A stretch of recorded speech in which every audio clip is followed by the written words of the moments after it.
to that point, now it doesn't seem like there's that much common ground on this. I mean, I cover all types of news, and if I ever do a story on a heat wave, you'll go into the comments, and in the comments, you see a lot of people saying, this is dramatized. It's the summer. What do you expect? It's supposed to be hot. It That wasn't happens every year like this. Yeah. exactly, but that wasn't the case in 1988, which is when the documentary started, because that summer was a scorcher. There were heat waves all over the country, and people really started to begin to ask questions about climate change, about the greenhouse effect, about the environment at large.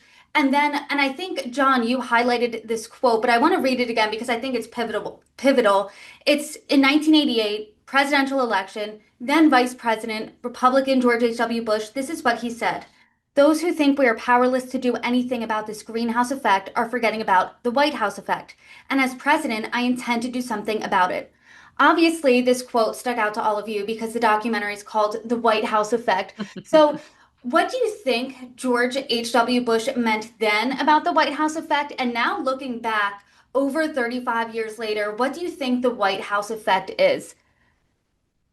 Well, the, I think that what we didn't know going into this process before we made this film is what George H.W. Bush really thought. I think actually, even historians who study this much more than we had didn't know exactly what he thought. Like you pointed out, he's an oil man from Texas. His family fortune was largely made in the oil industry. History would suggest that he might have been lying at that point or maybe being disingenuous at that moment. But it turns out by studying the footage and the archive, and also, as Bonnie said, the documents around this issue, it turns out that Bush actually seemed convinced that the right thing to do, both politically and for the country and for the world, was to get on the right side of this and to back the science and create government policy that would put us on track to solving the quote unquote greenhouse effect. Um, what he was convinced of by Sununu was that it would have been politically unwise and that he would have lost the support of the fossil fuel industry, that the Americans could easily be convinced that this was not an important thing to get behind. And I think what we're living with today is the consequences of that. The film has this amazing benefit, which is to speed up this giant piece of time that happened from the time we first successfully drilled for oil in the late 1800s to 2025, where we're living today. And you kind of watch this amazing time lapse in the film happen. And what you see is the consequence of our decisions. We Americans, as voters, what our votes did. And we voted for a guy who seemed like he was going to do the right thing, and he ended up doing, in our view of history, the wrong thing. And we see right now an America where we have the majority of Americans who voted for a guy who they thought could help the country.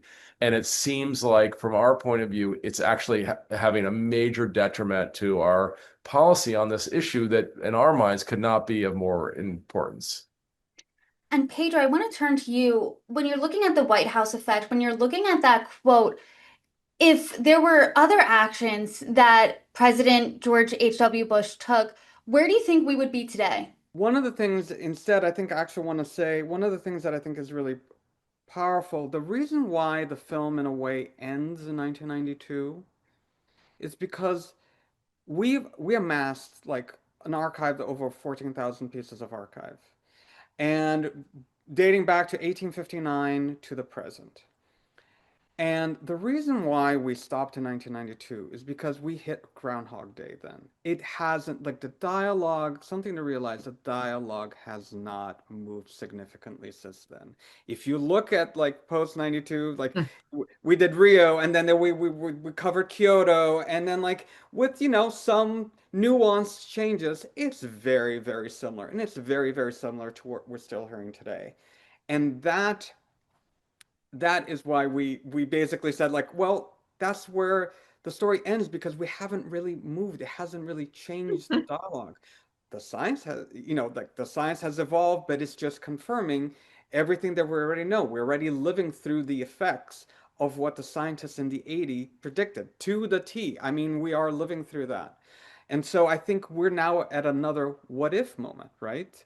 And we can choose to repeat the history and make the same mistakes, but we can also, I think one of the things that is so powerful about I think the materials and the story that we've uncovered is that we actually, and going back to the title, is that we have the agency. This is a film about choice. It's a film about our own choice as American citizens, as citizens of the world. And when faced with the truth that is self-evident, whether we like it or not, um, we hold that key in our hands. And so I think that is like, we're at another what if moment. It's like how we're going to act about it. Mhm. And that's kind of the question that I pose back to all of us.